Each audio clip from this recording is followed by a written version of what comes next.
భారతదేశంలో గరుడ పక్షిపై ఆసీనుడైన నారాయణుడు కొలువుదీరిన ఏకైక క్షేత్రం కాకినాడ జిల్లా కాకినాడ రూరల్ సర్పవరంలోని శ్రీ భవన్నారాయణ స్వామివారి ఆలయం. ఈ ఆలయానికి ఎంతో చరిత్ర ఉంది. నారద మహర్షి గర్వంతో విర్రవీగుతున్న సందర్భంలో నారాయణుడు మానవుడిగా పుట్టాలని శపించాడు. నారదుడు భూలోకంలోకి రావడం, శాపం అనుభవించడం, శాప విమోచన కలగడం, తదుపరి భవన్నారాయణుని ప్రతిష్ఠ చేయడం, ఆయనే స్వయంభువుగా వెలియడం ఇది క్లుప్తంగా ఆలయ చరిత్ర.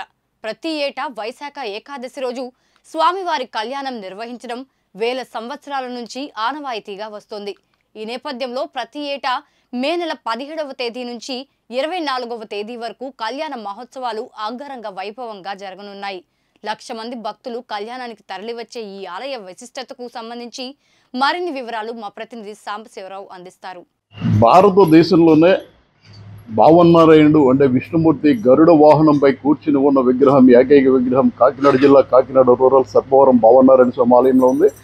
భావన్నారాయణ స్వామి సర్పవరం ఆలయానికి ఎంతో ప్రత్యేకత ఉంది. నారద మహర్షి గర్భభంగంతో విర్రవీగుతున్నప్పుడు మహావిష్ణువు ఆయన్ని శపించి భూలోకంలో వెళ్ళమని చెప్పిస్తారు. భూలోకంలోకి వచ్చిన నారద మహర్షి కామంతో వావి వరుసలు కూడా మర్చిపోయి కామంతో చేస్తూ పెట్టిరెక్కిపోయి పిల్లలు కూడా చనిపోయే పరిస్థితి వచ్చింది. చివరికి కళ్ళు తెరిచి భావన్నారాయణని కోరుకున్న తర్వాత ఆయన ఏదైతే ఇప్పుడు భావన ప్రస్తుతం చెరువు ఉందో ఆ ప్రాంతంలో తపస్సు చేయమని చెప్తాడు. తపస్సు చేసిన తర్వాత నారాయణుడు ప్రత్యక్షమయ్యి నీ గర్భభంగం అయింది, నువ్వు పూర్వజన్మలో నారదుడివి, నువ్వు ఆ తలాటంలో స్నానం చేయమంటారు. స్నానం చేసిన తర్వాత ఒక చేతికి మాత్రం గాజులతో ఉండిపోతుంది, మిగతా అంతా మనిషి రూపం మామూలుగా వచ్చేస్తుంది, నారద రూపం వచ్చేస్తుంది.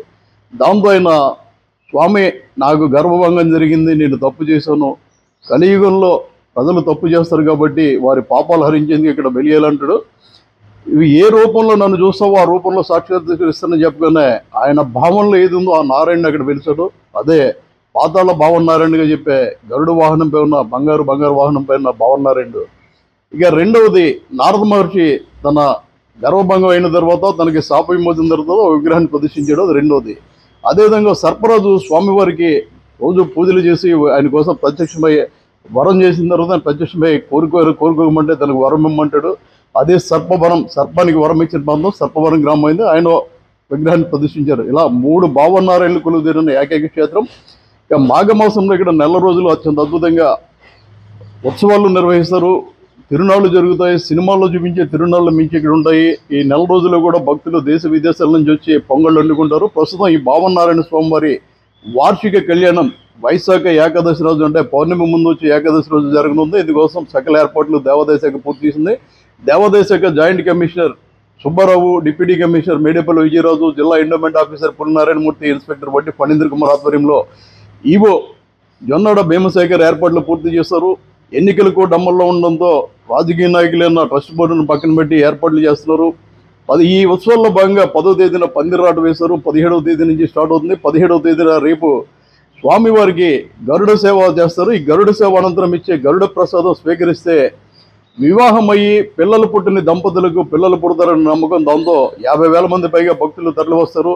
ఇక 19వ తేదీ రాత్రి 9 గంటలకు స్వామివారి కళ్యాణం అంగరంగ వైభవంగా జరుగుతుంది. దాదాపు 1,00,000 మంది భక్తులు వస్తారని ఆ మేరకు ఏర్పాట్లు చేసి ఆలయం చర్యలు తీసుకుంటుంది. దేవాదాయ శాఖ ఏర్పాట్లు చేస్తుంది, ఈవో చర్యలు తీసుకుంటున్నారు. 1,00,000 మంది భక్తులకు సరిపడా ఏర్పాట్లు చేస్తున్నారు. 23వ తేదీన స్వామివారి చక్రస్నానం సమీపంలో ఉన్న కాకినాడ బీచ్లో చక్రస్నానం చేస్తారు. చక్రస్నానంలో కూడా వేలాది మంది పాల్గొంటారు. అంటే ఈ స్వామివారికి స్నానం చేయించిన తర్వాత స్వామివారి ఆయుధమైన చక్రాన్ని మన శిరస్సుపై పెట్టి స్నానం చేస్తారు.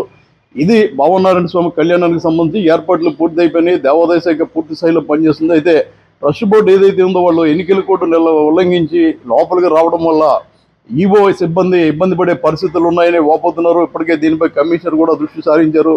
దయచేసి ఎన్నికల కోడ్ ఉంది, ట్రస్ట్ బోర్డు చైర్మన్గా ట్రస్ట్ బోర్డు సభ్యులుగా మీ అధికారాలు మీకు ఉంటాయి, కానీ ఎన్నికల కోడ్లో అధికారాలు ఉపయోగించవద్దు. దగ్గరుండి కళ్యాణం తిలకించండి, దగ్గరుండి స్వామివారి సేవ చేసుకుని అంతే తప్ప ప్రత్యక్షంగా పాల్గొనొద్దని చెప్పి ఈవో భీమశేఖర్ వారికి విజ్ఞప్తి చేయడం జరిగింది. దీని మీద ఈరోజు ఎండోమెంట్ ఆఫీసర్ నారాయణమూర్తి కూడా వారికి నోటీస్ ఇచ్చి వారిని పిలిచి మాట్లాడుతున్నారు. దయచేసి ఎన్నికల కోడ్ ఉల్లంఘించవద్దు, కోర్టు అమల్లో ఉంది.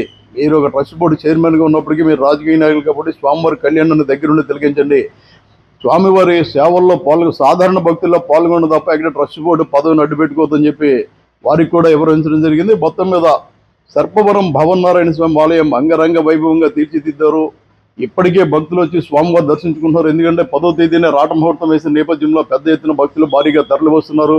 వచ్చిన భక్తులందరికీ స్వామివారి దర్శనం శీఘ్రగతిన చేయించడంతో పాటు ప్రసాద వితరణ జరిపిస్తున్నారు.